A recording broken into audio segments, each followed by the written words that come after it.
რადგან გაისანატრელი დღეს, როდესაც უშუალოდ Unity-ში ვიწყებთ მუშაობას, მაგრამ პირველ რიგში ჩვენ უნდა გადავიწეროთ ყველაფერი და მოდი პრინციპში ხე გავაკეთოთ. ლინკები იქნება აღწერაში, პრინციპში ამის დაგუგლოთ შეიძლება ჩორბე, მაგრამ ლინკები არის აღწერაში რომ გამოგადგეთ.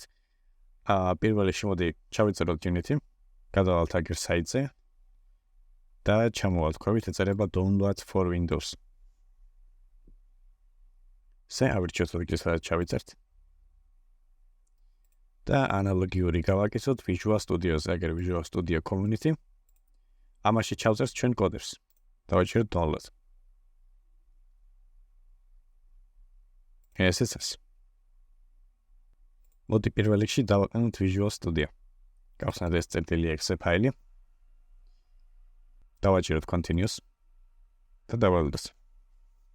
ეს პანჯარა რომ გაიხსნება, აქ უნდა ავარჩიოთ თუ რისთვის გვინდა Visual Studio-ს ჩაწერა. და მოდი ავირჩიოთ ჩვენი სად არის Unity, აიგერ Game Development Unity. და პრინციპში აქედან მეტი არაფერიც არ გვჭირდება. დავაჭეროთ install. როდესაც Visual Studio ჩაიწერს, მოდი გადავიდეთ და ჩავიწეროთ Unity Hub. დავაჭეროთ აიგრი install.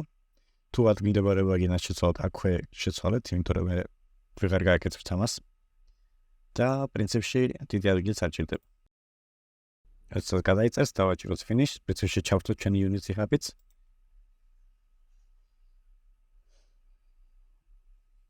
ახლა კი ჩვენი Unity Hub-ი გთხოვს, რომ უშუალოდ Unity დავაინსტალიროთ, შეგიძლიათ აირჩიოთ ადგილმდებარეობას, სადაც გინდათ Unity და შემდეგ დააჭერთ install Unity ედიტორს. ახლა კი ამის ჩაწერას დაიწყებს და უბრალოდ თავროდება გადაგრჩენია. მოკლედ ჩაიწერა Unity და ახლა ჩვენ შეგვიძლია გადავიდეთ პროექტებში და შევქნათ ახალი პროექტი. template-ები არ გვინდა გადავიდეთ აი აქ core და ავირჩიოთ 2D. 2D. და მოდი ჩვენი პირველი პროექტი იყოს ჩვენი პონკი.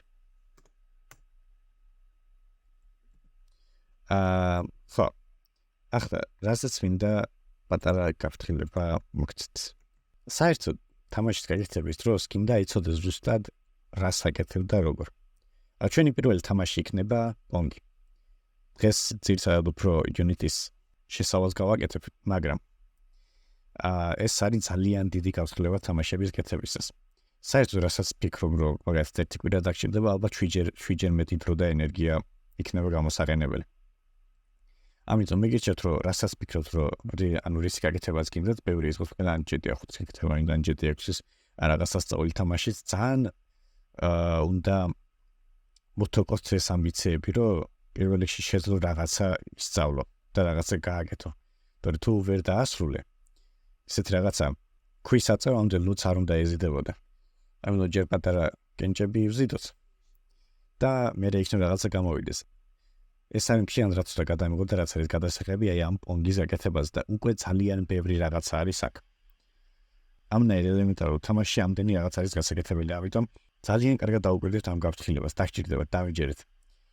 მაგრამ მოდი ახლა გადავიდეთ უშუალოდ Unity-ში და შექმნათ ჩვენი პროექტი. მე აქამდე პონგი შექმნილი მქონდა, რომ ამას დავუქმნი პონგ 1-ს და შევქმნი ახლა პროექტს 2D-ს. ამაზე ახლა ლოდინი დაგჭირდება, ამიტომ ცოტა ხანში დაგიბრუნდებით. როდესაც Unity-ს გახსნით, თუ რაიმე ერორები დაგიწერათ აქ, უბრალოდ გათიშეთ და თავიდან ჩართეთ პროექტი. ეს უბრალოდ Unity-ში ასე არის რაღაც. პირველ რიგში რასაც ვხედავთ, არის ეს იქნება ჩვენი ლეველი, მოდი ასე ვთქვათ. აქ ჩავყარით ყველაფერს, რაც თამაში გვინდა და გადავაადგილებთ და გადმოვაადგილებთ. ეს არის თვითონ თამაში, როდესაც ჩვენ ჩართვით თამაშს, როგორ გამოიყურება ის. აქ ნაჩვენებია თუ რა არის სამყაროში ჩაყრილი, აგერ sample scene, ჩათვალეთ ეს არის ჩვენი ლეველი და ჩვენ ლეველში ამ წუთას არის კამერა. კონსოლში გამოაქვს ბევრი რამე, მაგას მე ვისაუბრებ, როდესაც დავიწყებთ კოდების წერას და თამაში შევალთ. აგერ project თუ დავაჭერთ, აი აქ არის ჩვენი ასეტები, ჩვენი გრაფიკები ჩვენი, მუსიკა ჩვენი, sound effect-ები ჩვენი, კოდები და ასე შემდეგ ყველაფერს აქ ჩავარეთ. აი ეგ არის scenes, ეს არის ჩვენი level-ი, ახლა რა შეწოთ sample scene. და არის გვაქვს ჩვენ ინსპექტორი. არ მაგათ რომ დავაჭირო main კამერას, ყველაფერს მეჩვენებს ამ main კამერის შესახებ. ახლა სანამ კიდე გავაგრძელებ, შედით ედიტორში, დავაჭიროთ, გადავიდეთ preference-ებში და გადავიდეთ external tools-ში. და აქ თუ არაფერი ამონიშნული, მონიშნეთ თქვენი Visual Studio. შენდა გამას აქნა გამოხვალთ და ეგ არის. ახლა Unity-ში ჩვენ ძირითადად გვიდეს მუშაობა GameObject-ებთან. ახლა რა არის GameObject? რომ გადავიდეთ აი ამ ფანჯარაში, hierarchy-ში. და აქ ცარიელ ადგილს დავაჭიროთ მარჯვენა ღილაკს, დავაჭიროთ ედიტორ და მოდი შევქმნათ ოთხკუთხედი.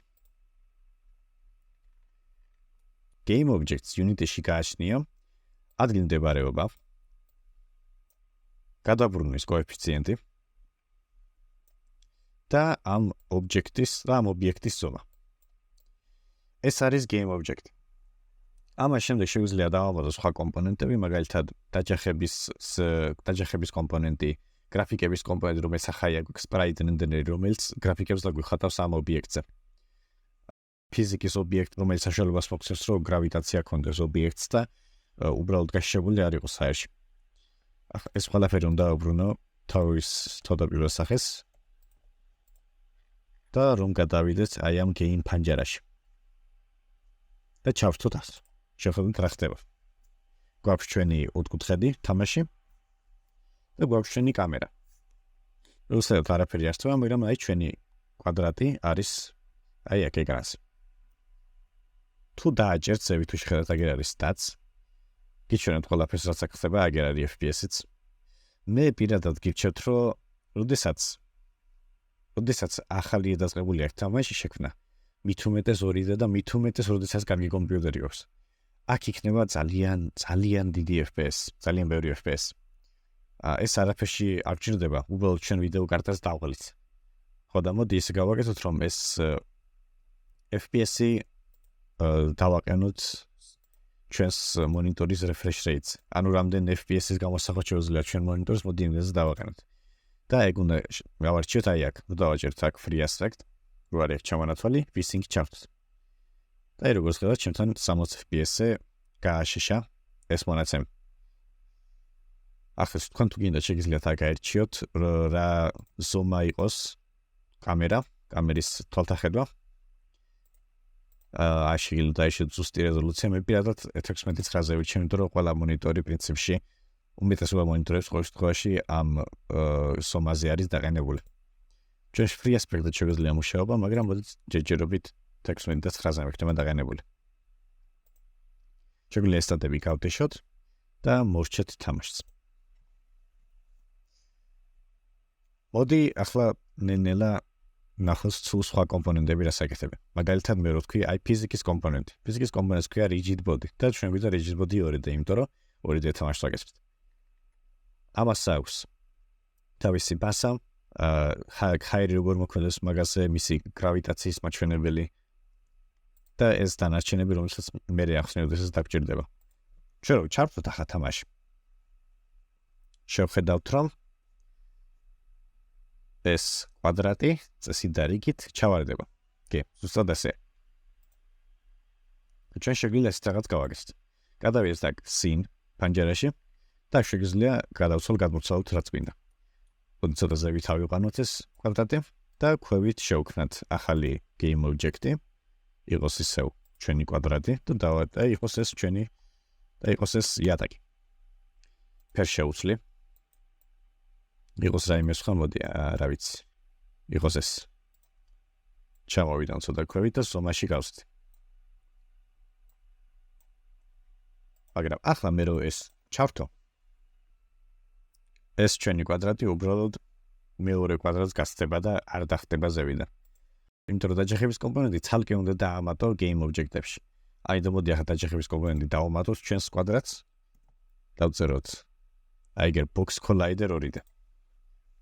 და ეს როგორც ვთქვით არის დაჯახების კომპონენტი, რომელიც არის კვადრატის ზომის.